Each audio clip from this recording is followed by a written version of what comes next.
Accompagné de M. Daniel Blanchette, directeur et responsable clinique, on pourrait dire, de la Fondation Au cœur de l'île et ainsi que de l'organisme Au cœur de l'île. Bonjour monsieur, merci d'accepter de nous rencontrer cet après-midi.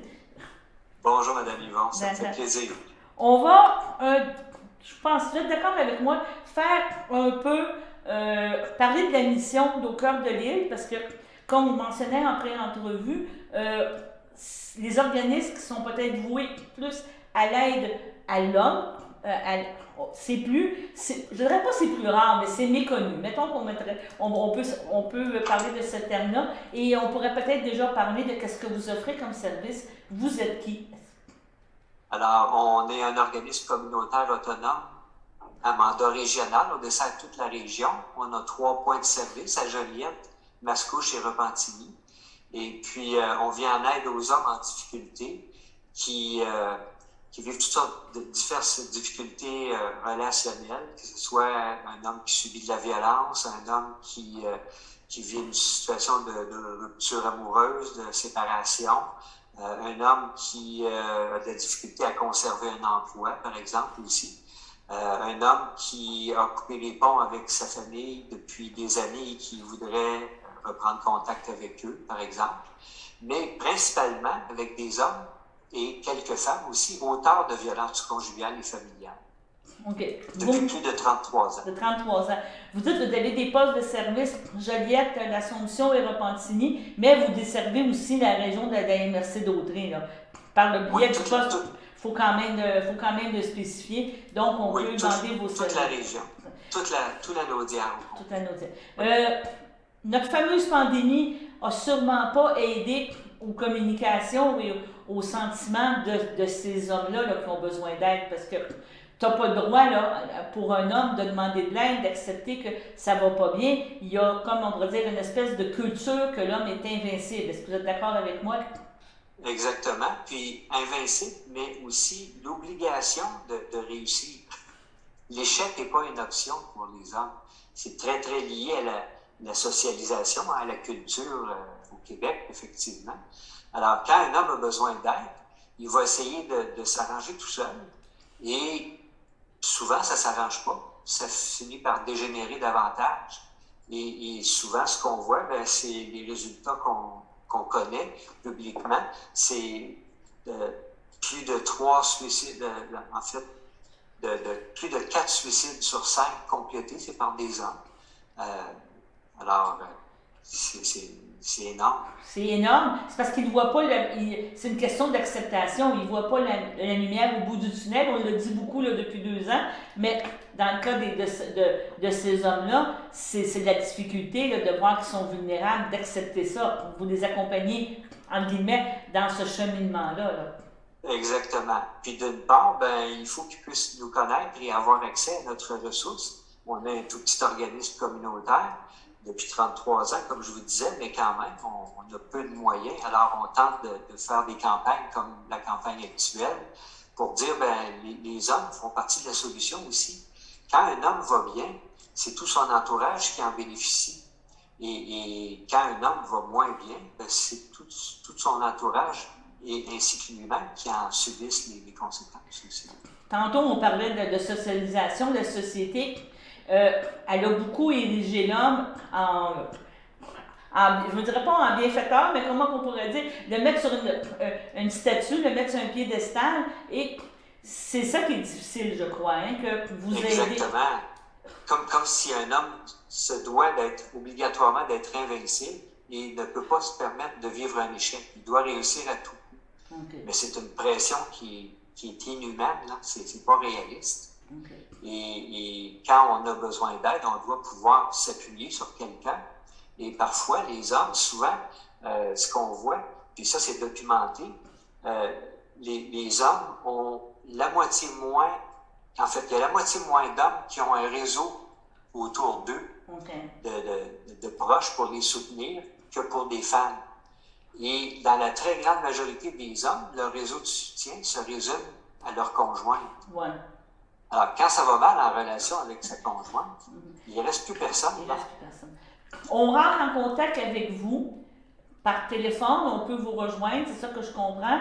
Et Oui, là, vous faites une évaluation, vous tout de suite vous le mettez en disant, vous le rassurez, vous dites, regarde, c'est déjà un premier pas d'avouer que j'ai besoin d'aide et tout de suite par l'appel, là, quand vous me parler de responsable clinique, donc vous avez des intervenants dans tous les domaines, c'est ça que je comprends. Là. exactement. Donc, la porte d'entrée, généralement, c'est par téléphone. Parfois, les hommes nous trouvent par eux-mêmes, mais généralement, ils sont référés par quelqu'un de leur entourage ou par un autre organisme ou un autre service. Et à ce moment-là, ils nous contactent. Puis nous, ben, on prend le temps de les accueillir et de les écouter et d'apprendre à les connaître et de leur proposer, si ça leur convient, un rendez-vous pour une première entrevue individuelle d'accueil-orientation parce qu'on a quelques services différents qu'on peut leur proposer. C'est quoi? Alors, c'est une porte d'entrée. Mais les services, c'est quoi?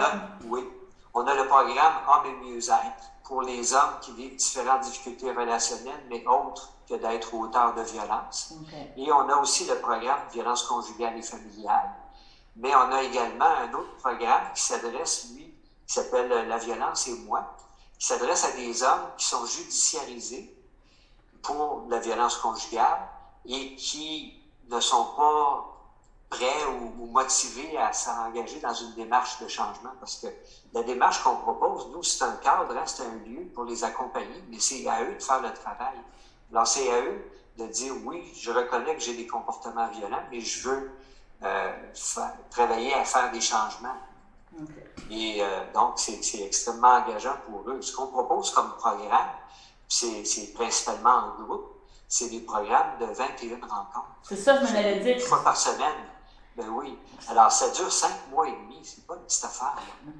En même temps, on ne peut pas prétendre que 21 rencontres, c'est miraculeux. Là. C'est pas une fin en soi.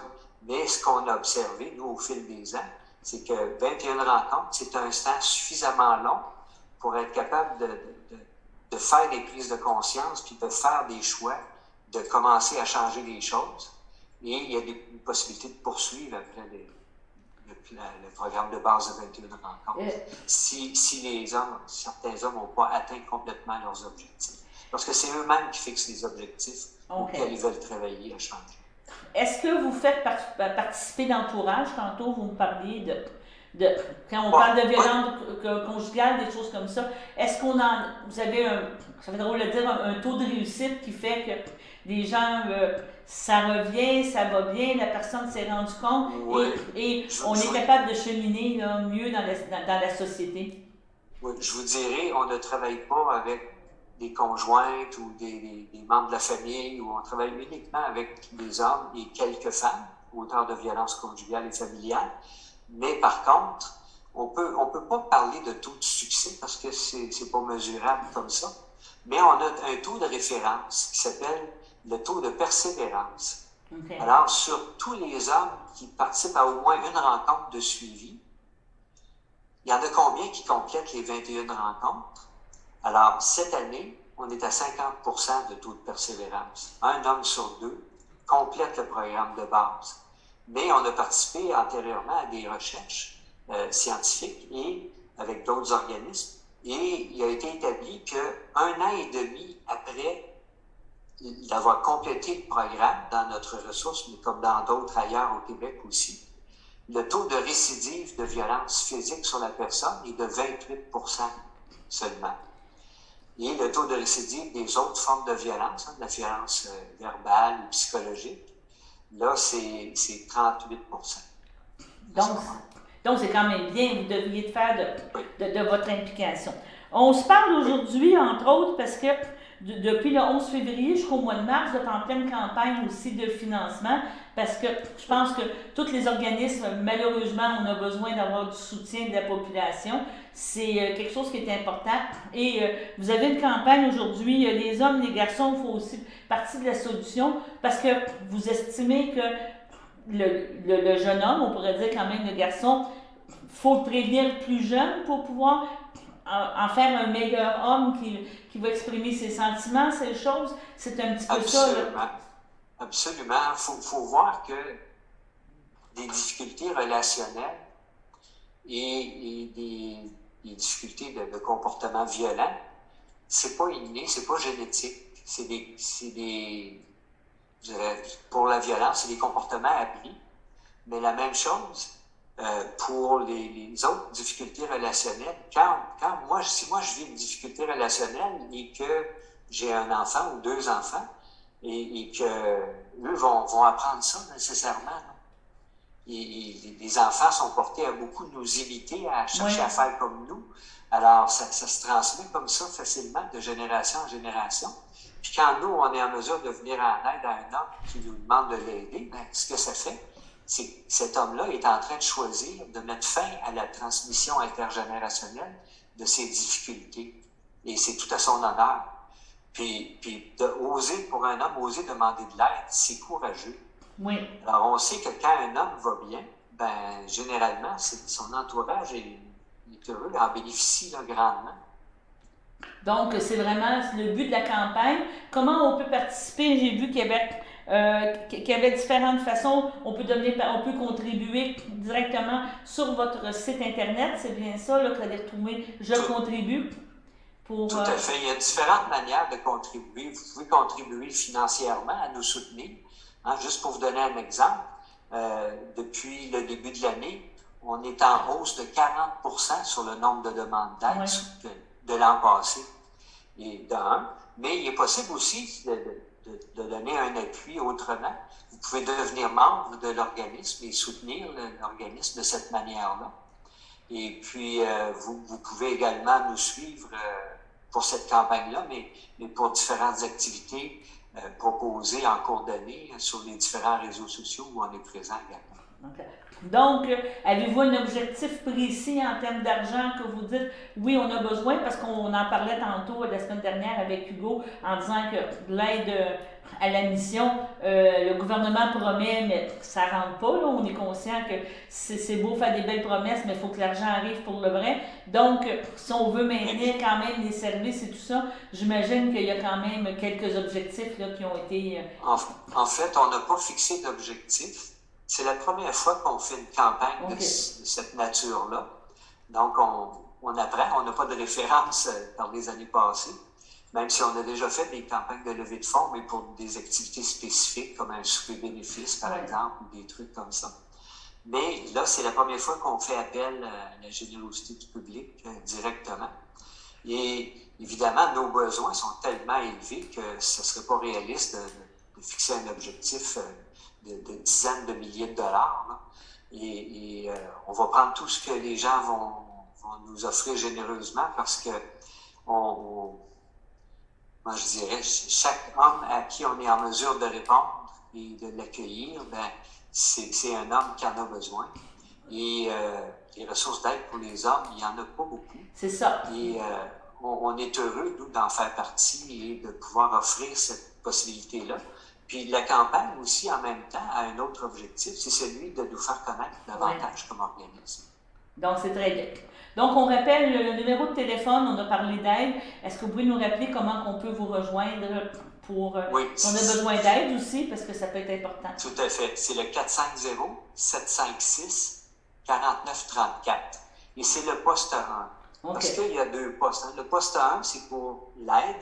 Et le poste 2, c'est pour l'administration.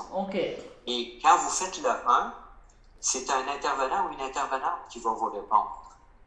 Alors, on a toute une équipe qui est là à tous les jours, prête à répondre.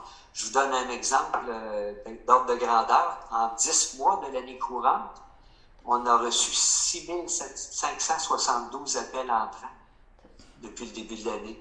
510 demandes d'aide. C'est 39% de plus que l'an passé. 386 personnes qu'on a aidées, 338 hommes et 48 femmes. 572 entrevues individuelles d'accueil-orientation et 1548 présences en suivi. Là. Alors ça, c'est 43% de hausse sur l'an passé. C'est ça. Donc, vous êtes rendu un service essentiel, comme plusieurs organismes dans la région, et les sous ramassés, l'aide ramassée va vous aider à maintenir votre offre de service pour les prochaines années. Je pense qu'on peut résumer ça comme ça. Hein? Tout à fait et très directement. Non, mais il faut être direct. Oui, Faut le dire. Tu sais, il faut le dire, là, parce que je veux dire, oui, on vient d'en parler que dans le communautaire ou dans l'aide directe, là, on pourrait dire aux populations et tout ça. Les demandes, comme vous avez mentionné, sont rendues très, très hautes. On s'attend à beaucoup de choses, oui. mais de notre côté, il faut avoir des ressources et être capable de livrer les marchandises, comme on peut dire. Là. Exactement. Puis, particulièrement en temps de pandémie, la situation est difficile pour beaucoup de monde. Et donc, souvent, ça a pour impact de cristalliser encore plus les difficultés et la détresse. Et je vous dirais, même si la pandémie se terminait dans quelques semaines ou dans quelques mois ou même dans 2 ans, c'est pas le jour où ça se termine que ça va être terminé, la détresse élevée générée par la pandémie. Ça risque de durer plusieurs années après ça également. Je suis d'accord avec vous. Ben, je vous remercie beaucoup, M. Blanchette. C'était bien apprécié. On a appris plusieurs choses aujourd'hui sur votre organisme, puis on va vous soutenir dans votre campagne. Merci à vous, c'est un plaisir. Merci. Au revoir.